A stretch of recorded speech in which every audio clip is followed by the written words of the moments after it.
Thank you to Carlos Kareem Whittam for providing us with this welcome. I want to hold space and extend a special welcome, in no particular order, to all Black people, African Americans, Africans, immigrants, Muslims, refugees, transgender, non-binary, gender-expansive folks, and gender non-conforming folks, femmes, queer folks, all people of African descent, undocumented folks, people living with disabilities, both visible and invisible, to renters, low-income folks, those who have been displaced or gentrified, those who are far from home, whether by choice or circumstance, those who have to send money back home, to all survivors, mothers and primary caregivers, those previously incarcerated, teachers, and a big shout out to all the organizers here on this call today. Thank you for all the hard work that you do. We see all of you and know that all parts of you are welcome here.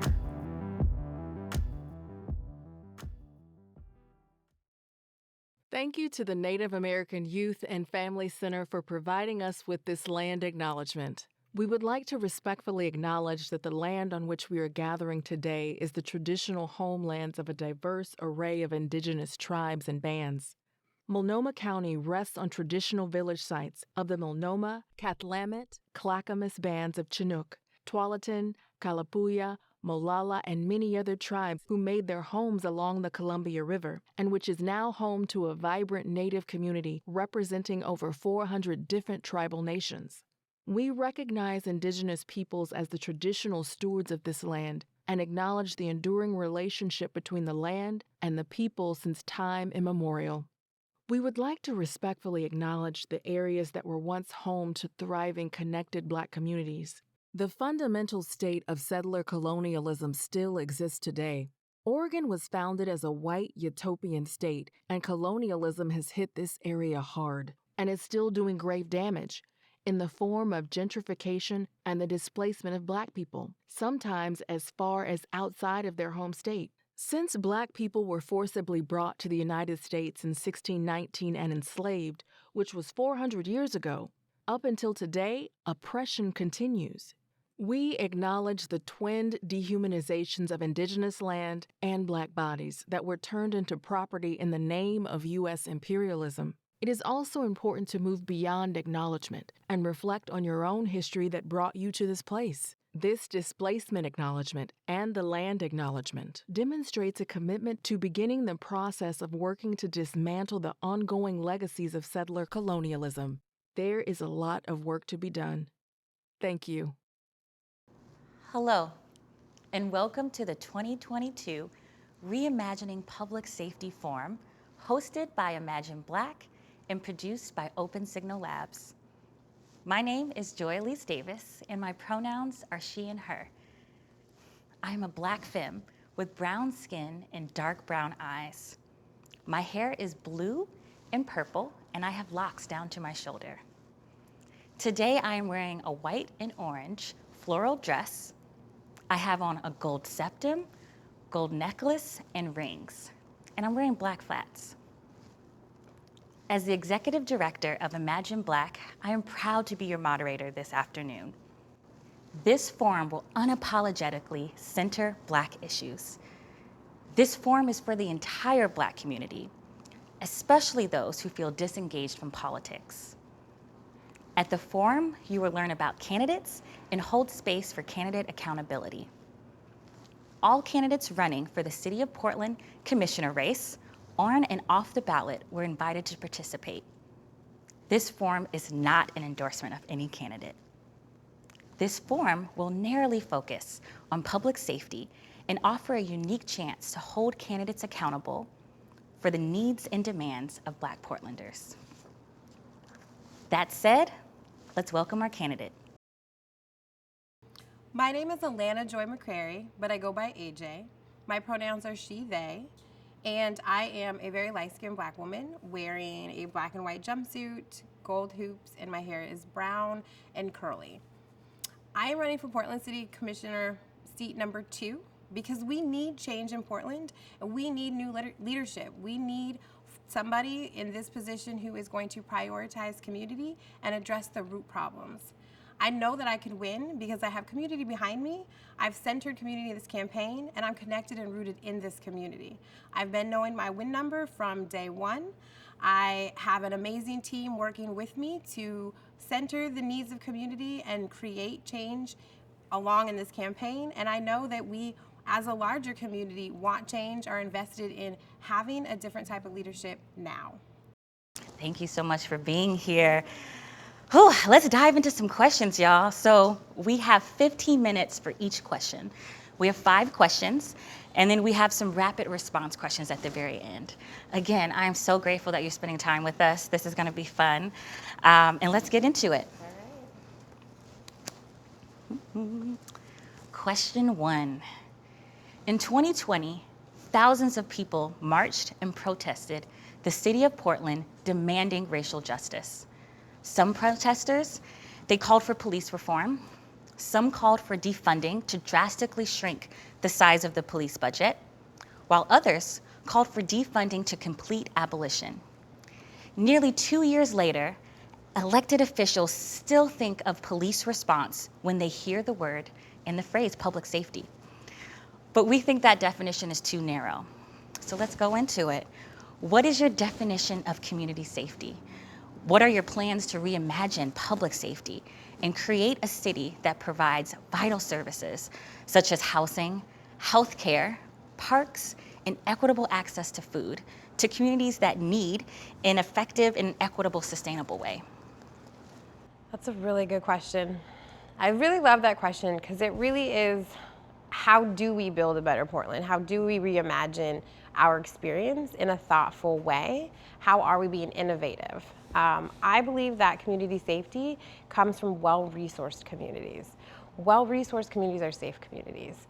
And well-resourced communities mean that we are prioritizing housing, food access, transportation, particularly public transportation. We're really prioritizing healthcare, childcare, really all of the things that help move us as people. That has to come from the city level. We cannot continue to say these folks, the CBO over here or this, is doing the work. The government has to participate in really using the dollars they collect from us as taxpayers to fund the things, the needs in community in real time. I really believe that when we're talking about public safety and reimagining it, we need to de-invest in the police. We need to invest in community in real time. We have a lot of solutions right now in this moment, and we're currently not using them. We're not, from a city standpoint, working with CBOs or community-based organizations. We are not having long-term sustainable funding. So community-based organizations, even across the color line, are just it's a chicken and egg dance. It's really problematic. They're trying to do services while also trying to make sure they have funding, and this sort of goes across the issue.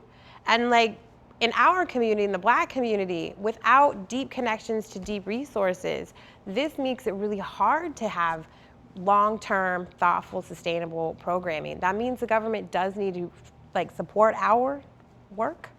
And at Equitable Giving Circle, we're really, really focused on community care right now. Big impact at the root issue. So food access changes lives.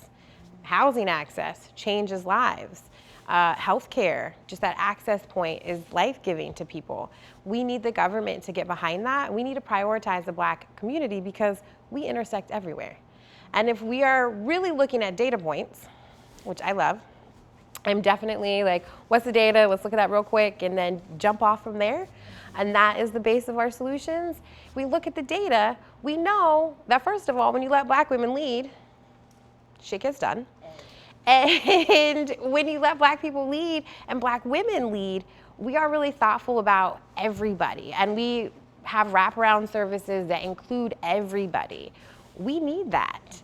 And there's other data points that look at the things when we're letting Black women lead, both in political spaces, in community-based organization spaces, so much magic happens. I can use, Equitable Giving Circle as an example. That type of public service, that type of care is changing our community in real time. People are able to save money, which shifts whole households' futures. just by having food access ongoing that is sustainable and reliable. What does it look like when we put that kind of thoughtful care into all of our programming, coming from the city center? That is how we reimagine public safety. We really have to invest in community in real time with the service that we need. The other thing I want to say about public safety is that the police don't prevent crime. They do not prevent anything. They show up after the fact with a notebook, and they may or may not traumatize people. They may or may not record I don't know what they do allegedly after they take those notes. Because they may or may not file that, or who knows, it gets lost, or it's a whole hoopla, right? So they don't prevent anything. Why are we continuing to invest in policing when it doesn't prevent any crime? They show up after the fact. Before crime happens, if we're investing in a community, we already know that we're preventing crime. We're supporting people before they get desperate, before they get, in crisis, before they are just trying to figure something out. That is the root of crime, not having the resources. If we have resources readily available, then people can tap in that. It also having ongoing sustainable programming and funding for preventative things like food, housing, healthcare, public transportation, childcare. If we are investing in that in advance, we really are shaping our city in a different way. And it makes the feeling of the city differently. Everybody wins. It's really critical that we shift away from this model that obviously doesn't work. The data says it doesn't work. The community doesn't like it. And shift it to something that we have data that works. Can't keep investing in the past and expect a different future. Thank you. You hit some beautiful points. Thank you for sharing a little bit more about your nonprofit. I mean, you all have been doing great work for a long time, and filling the gaps, like you said, of a system that was designed for Black folks to fail. And I appreciate your response, and thank you for sharing a little bit more. Let's go to question number 2. In 2020, some protesters called for elected officials to reallocate $50 million in law enforcement funding elsewhere. The city council responded by cutting $15 million, and then an additional $12 million was cut due to pandemic-related economic shortfalls. As a result, school resource officers, transit police, and gun violence reduction team, which was found to disproportionately target Black Portlanders during traffic stops, they were dismantled. In 2021, the city council unanimously passed the fall budget monitoring process, which we know as BUMP, which included increasing the current $230 million police budget, again, $230 million police budget, by an additional $5.2 million. Whew. In the recently settled contract with the Portland Police Association, the city agreed to increase the officer pay and benefits while committing, in spite of community demands, to hire more police officers. So the question is, what is your response to the 2021 November vote?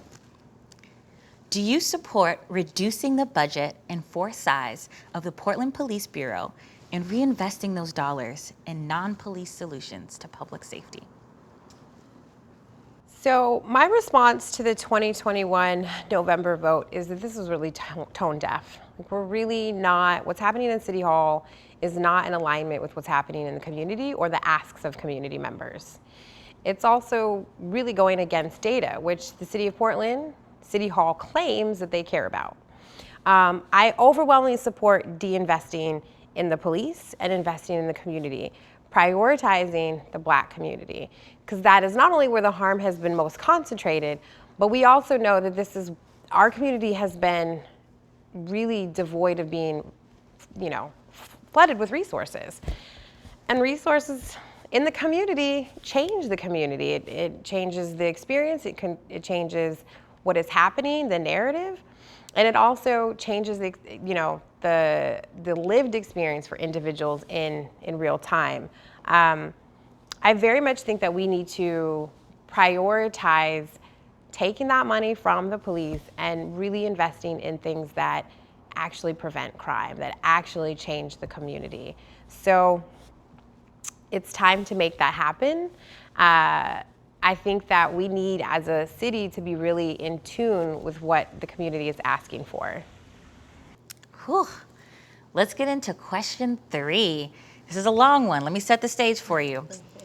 So the People for Portland, a political advocacy group funded by majority white business interests, recently filed paperwork to put an initiative on the November ballot in 3 metro area counties requiring local government to direct existing tax dollars to fund emergency shelter beds and compel cities to enforce anti-camping laws. This ballot measure will redirect a bulk of the money from the Metro's 2020 homelessness service measure towards emergency shelter and force people living on the streets to move into shelters in place. This will likely traumatize and many community members whom shelters are poor, short-term solutions, exposing vulnerable community members to harm.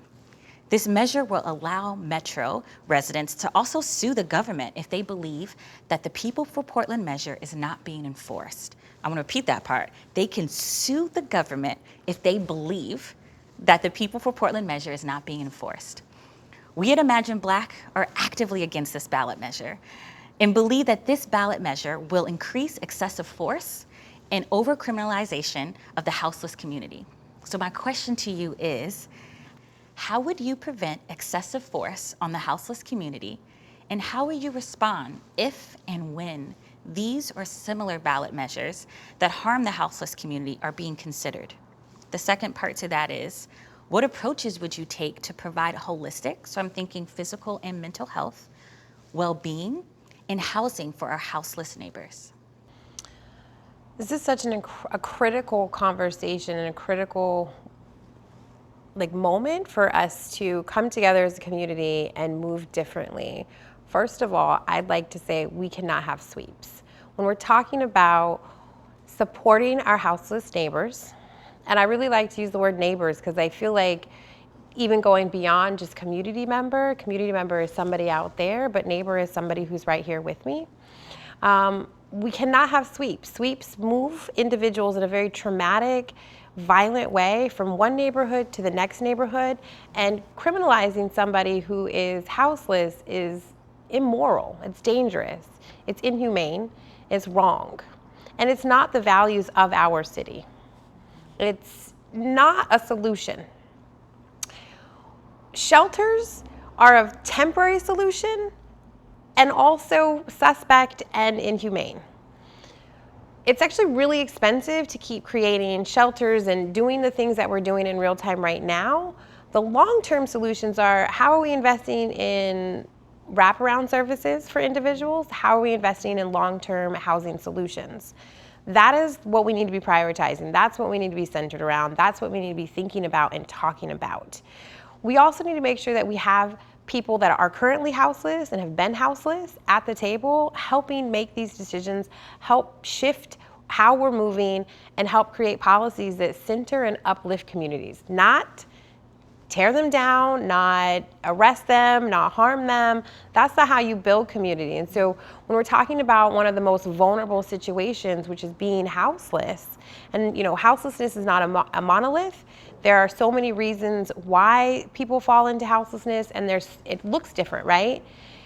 Also, the solutions for houselessness have to be different. For an individual versus maybe a family of 5, their needs are going to be drastically different. And their plan to recovery around this, their plan to be rehabilitated and on a different track is going to look different. So we really have to center that.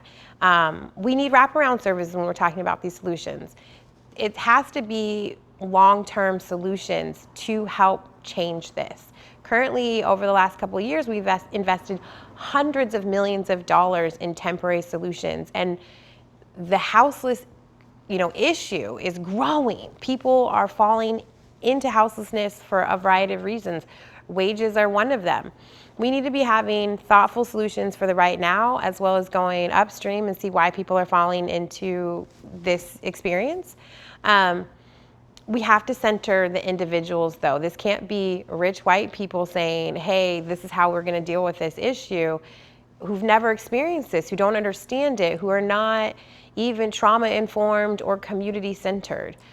Definitely, you know, in the ways that we move forward right now, we have to be looking at solutions that are already existing. Housing first is, you know, the model that everyone deserves housing, and we're going to address that first, and then we're going to also support with wraparound services. And so that is the model that we need to be leading with, along with having those most vulnerable voices helping us shape how we move. So that I am definitely wanting to be very holistic in the approach. I also know that we have the dollars in real time to be doing this. We could also, you know, be looking at some of the solutions that are here. Like, we have so many empty units. Why is that not part of the current plan? There's like 8,000 units that are empty in the city. So I think there's a lot of ways that we can be shifting out of this moving houseless folks from one neighborhood to the other, or criminalizing them for something that wasn't even their fault in the first place.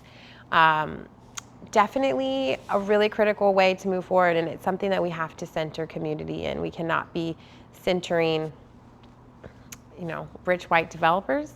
And if you're also really pressed about the budget, the long-term solutions are always where it's at. Short-term solutions like shelters is a waste of money. It creates a bigger problem, and it also, in addition to creating a bigger problem with just actual houselessness, it creates a bigger problem with distrust between the community and the government. Thank you for that thoughtful response. Whew. Let's get into question 4. This is a long one. So I'm sure you know, but 8% of Portland residents identify as Black alone or a combination of another race. However, I will share that Black people made up 52% of the Portland police, their gun violence reduction team stops in 2019. So again, 8% of the population made up 52% of the stops. In 2020, protesters called for the city of Portland to defund the Gun Violence Reduction Team, formerly known as the Gang Enforcement Team. This was in response to over-policing and disproportionately targeting Black Portlanders. The Portland Police Bureau's new team, which is called the Focused Intervention Team, they're dedicated to addressing gun violence. It was launched this February, and it's known to be a replacement to this Gun Violence Reduction Team. However, it's headed by the same leadership, which led to those racist kind of interventions that we talked about a little bit earlier, being 52%. Their goal is to de-escalate and to lower the community tensions, feeding into the contagious kind of gun violence crisis. So my question for you is, knowing that Portland Police Bureau history of over-policing and disproportionately targeting the Black Portlanders, do you believe that this new focused intervention team is the best approach to reduce gun violence here in Portland? My second part to that is, would you support removing this team altogether? If not, would you share a little bit more with us kind of how you would ensure this team does not replicate harm to the Black community that we've previously seen in those other past iterations? I think this is a really important question. I'm absolutely not in favor of entertaining the focused intervention team. It's the same thing, rebranded. We've experienced that so many times, over and over again. I am very much excited to see the street response, that work, be invested in. It's already moving from a pilot program to citywide. We really need to invest in that. One, in making sure it's a long-term sustainable solution, as well as helping make sure that the community knows it exists and it's a new service that we can tap into. I do not think rebranding problematic teams or practices within the police makes any sense, nor will it prevent anything. It previously wasn't preventing anything. With new branding, it's not going to prevent anything, and it's also a tone-deaf response to what the community is asking for and what the community needs in real time. As a mother, as a Black mother of a Black child, I absolutely want to see us move in a different direction, because currently it's not safe for anybody. I'm definitely an individual who's very worried about safety for my own kid when he's out and about, or when his friends are out and about, or his peers, because his safety is also wrapped up in his peers' safety. And currently this, like, entertaining something that was failed before and they rebranded is illogical. It's also not addressing a single root issue. And if we're going to move forward and we're going to pivot and have a different experience as a community, we have to address the root issues in real time. There's not a team that is policing more people. We have to go, why are people feeling unsafe? Why are they leaning into this other, like into having guns? Why are people pushed into the margins, desperate and in crisis? Well, let's start making sure people have housing, food access, health care, child care, public transportation, enrichment programs, lights in their neighborhoods, sidewalks in their neighborhoods. Let's make sure that community is rooted in community and taking care of community. Then we don't need all of this extra because we can take care of each other in real time. More policing and investing in those programs, you know, it's leaving a bad taste on my face. It's not what we need and it's not what we're asking for. We really have to, if we're saying that we want something different, and as a city that's allegedly progressive and allegedly liberal, we must actually live in that experience. It's not more police. More police is the absolute opposite from liberal values or progressive values. Let's invest in community. And when we do that, we're gonna see amazing, beautiful, different experiences. And as a place that talks about, you know, we're about sustainability and progress and all of these liberal, forward-thinking values, how come our police situation, whatever we're doing with that, isn't forward-thinking? Which means investing in street response, it means moving away from police and community, it means investing in community. If we're really liberal and progressive, we're gonna do things that are different. And so I can't say that I'm here for the police doing more police things. I would like us to come together as a community and do what community does, live in community, be rooted in community. Let's invest into that because that is our value set. That's what we're asking for. And we will see the amazing differences. And we can be a leader in all of the things if we change what we're investing in. Wow. Thank you for that thoughtful response. Yeah, thank you. That's the best way I can say it. We're going to move on to the last part of our time together. This is the rapid fire response. It's going to be a difficult one because you can only say yes, no, or pass. Nothing more, nothing less. We have about just over 10 questions for you, and we can get into it. Okay, so the first one. Will you pledge to not take contributions from police, prison, and the incarceration industry, not to seek their endorsement, and to publicly reject their independent expenditures? Yes. Oh, yes. There it goes. Yes. Didn't even need me to say it. Thank you. Okay, so the next one. Do you support legislation eliminating both lethal force and non-lethal force in lethal ways on people exercising their First Amendment rights? Yes. Thank you. Okay, so the next one. Do you support a ban on data sharing and all forms of collaboration between ICE and the City of Portland bureaus, including the Portland Police Bureau? Yes. Do you pledge to oppose a city budget that expands in any way the capacity of the police force? Yes. Do you support non-carceral justice strategies for community safety? Yes. Do you support zero tolerance legislation for police abuse of authority and abusive policing? Yes. Do you support body-worn cameras as a tool when properly enforced to reduce misconduct and increase police accountability? Yes. Do you believe that violations of property should never equate with the violations of human rights? Yes. Do you support putting an end to the use of military-style equipment such as grenade launchers and long-range acoustic devices and other technologies designed for war by the Portland Police Bureau? Yes. Do you support a ban on facial recognition and predictive policing technology and other intrusive and discriminatory surveillance tools by the Portland Police Bureau? Yes. Do you support a call to reimagine public safety and create a democratic, community-controlled safety and justice systems rooted in restoration and healing? Yes, absolutely, yes. Thank you. We got through it. I want to thank you so much for being here.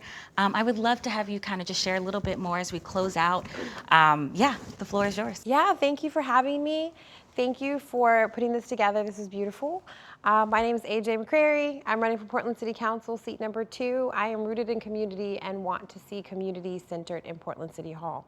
I have a track record of getting things done, impossible things done in real time.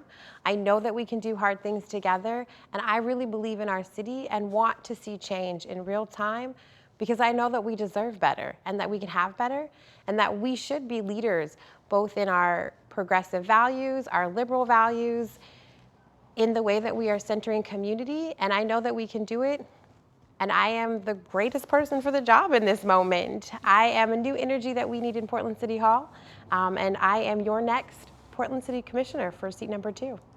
Wow. Well, thank you again for having some tea with us and being in community. We look forward to seeing how this race turns out. I know you got tons of campaigning to do today, so we're going to let you go on your way, and thank you again. Thank you. At Imagine Black, we envision living in a city that loves Black people. We imagine a world where every Black person has the rights, resources, and recognition to be part of a thriving, resilient, and connected community. We are freedom dreamers. Now is the time to invest in Black liberation and self-determination. Your support is critical to this work.